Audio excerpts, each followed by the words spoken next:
Oke, siap-siap ya, karena hari ini kita bakal bahas salah satu kasus paling aneh, paling gila, dan paling penting dalam sejarah ilmu saraf, kisah Phineas Gage. Ini bukan cuma cerita biasa, tapi sebuah kisah dengan plot twist yang benar-benar mengubah cara kita memandang otak manusia. Coba bayangin deh, apa jadinya kalau sebagian otak kamu hilang, tapi kamu tetap hidup? Kedengerannya kayak fiksi ilmiah kan? Tapi ini beneran terjadi. Nah, pertanyaan tadi itu bukan cuma teori loh. Ada orang yang benar-benar ngalamin. Namanya Phineas Gage. Dan ceritanya dimulai jauh di tahun 1848 dengan sebuah kecelakaan yang, ya ampun, benar-benar mengubah segalanya. Oke, kita mulai dari bagian pertama. Kecelakaan itu sendiri. Sebuah insiden yang kalau dipikir-pikir harusnya sih nggak mungkin ada yang selamat. Jadi ceritanya gini, Phineas ini mandor konstruksi rel kereta. Lagi kerja, madetin bubuk mesiu pakai batang besi. Tiba-tiba, duar, ada ledakan. Dan batang besi yang dia pegang itu melesat kayak roket. Masuk dari bawah pipi kirinya, nembus otaknya dan keluar dari atas kepalanya. Gila kan? Batang besinya bahkan sampai mendarat 25 meter di belakang dia. Dan kita nggak ngomongin besi kecil ya. Batang besi ini beratnya 6 kilogram. Coba bayangin, benda seberat itu nembus kepala kamu dengan kecepatan tinggi. Kekuatannya pasti luar biasa. Tapi ini dia bagian paling gilanya. Gage nggak mati, cuma beberapa menit setelah kejadian itu dia sadar. Dia bisa jalan, bisa ngomong sama dokter, seolah-olah ya cuma luka biasa. Ini benar-benar sebuah keajaiban medis pada zaman itu. Secara fisik, Gage sembuh total. Ya walaupun mata kirinya jadi buta. Tapi ada sesuatu yang lain yang berubah. Sesuatu yang jauh lebih dalam. Nah, ini nih inti dari kisah Gage yang mungkin udah sering kalian dengar. Orang-orang di sekitarnya mulai sadar Phineas yang mereka kenal itu udah nggak ada lagi. Gage yang dulu, yang sopan, yang pemimpin hebat, sekarang jadi orang yang kasar, suka ngumpat, impulsif, dan sama sekali nggak bisa diandalin. Perubahannya itu drastis banget.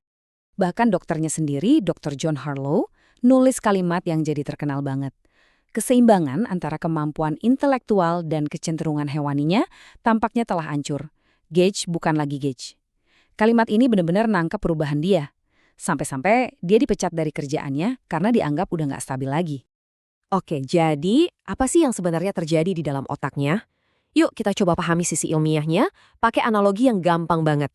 Jadi gini, batang besi itu ngerusak bagian otak yang namanya korteks prefrontal. Anggap aja bagian ini tuh kayak CEO di perusahaan otak kita. Letaknya persis di belakang dahi. Nah, tugas si CEO ini apa aja sih? Banyak. Dia itu yang jadi rem biar kita nggak impulsif. Dia yang bantu kita bikin rencana buat masa depan. Dia yang bantu kita ngambil keputusan yang benar. Dan yang paling penting, dia yang ngontrol kita biar bisa bersikap sopan di masyarakat. Jadi, pas CEO ini dipecat sama batang besi itu, ya udah kacau balau. Semua karyawan di otaknya, terutama bagian emosi, jadi liar nggak terkendali. Nggak ada filter, nggak ada rem.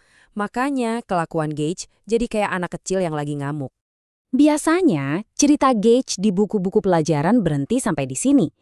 Dia digambarin jadi orang aneh di sirkus, hidupnya hancur sampai akhir hayat. Tapi, tunggu dulu, apa benar ceritanya cuma segitu? Jawabannya ternyata enggak. Ada satu bab penting yang hilang dari kisahnya, sebuah plot twist yang baru ketahuan bertahun-tahun kemudian.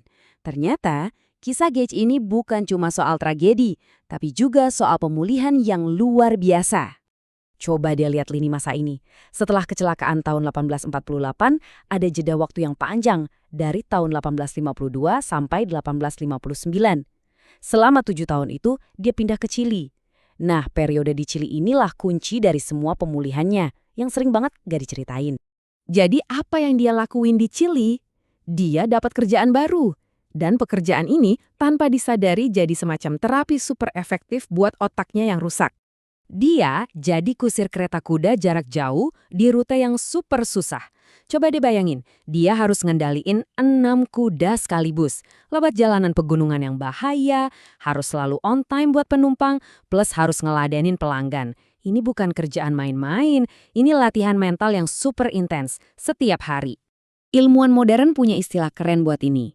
Lobus frontal eksternal. Maksudnya apa? Gampangnya gini, karena CEO di dalam otaknya rusak, Lingkungan dan rutinitas kerja yang super terstruktur itu, jadwal ketat, tugas rumit, seolah-olah jadi penggantinya. Jadi CEO dari luar badannya. Pekerjaan yang sangat terstruktur ini maksa bagian otaknya yang masih sehat untuk beradaptasi. Otaknya nggak sembuh kayak semula, tapi dia memprogram ulang dirinya sendiri. Dia bikin jalur-jalur koneksi baru buat ngegantiin fungsi yang hilang. Nah, inilah yang kita sebut keajaiban neuroplastisitas. So, dengan semua info baru ini, kita jadi bisa melihat kisah Phineas Gage dari sudut pandang yang beda banget. Warisannya ternyata jauh lebih besar dari sekedar cerita aneh di dunia medis. Jadi, yuk kita lurusin mitosnya.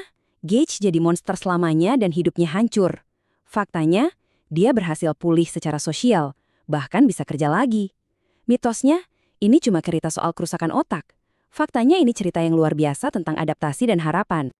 Intinya, ini dia yang paling penting buat kita ingat. Phineas Gage itu bukan cuma cerita horor medis. Dia adalah salah satu bukti pertama dan paling kuat dalam sejarah tentang neuroplastisitas. Tentang betapa hebatnya otak kita bisa memperbaiki dan mengubah dirinya sendiri. Dan pada akhirnya, kisah Gage ini ninggalin kita dengan satu pertanyaan besar. Bukan cuma tentang dia, tapi tentang kita semua. Kalau otak yang udah hancur lebur kena batang besi aja bisa nemuin jalan buat pulih, terus apa sih batas sebenarnya dari potensi otak kita sendiri buat berubah dan berkembang?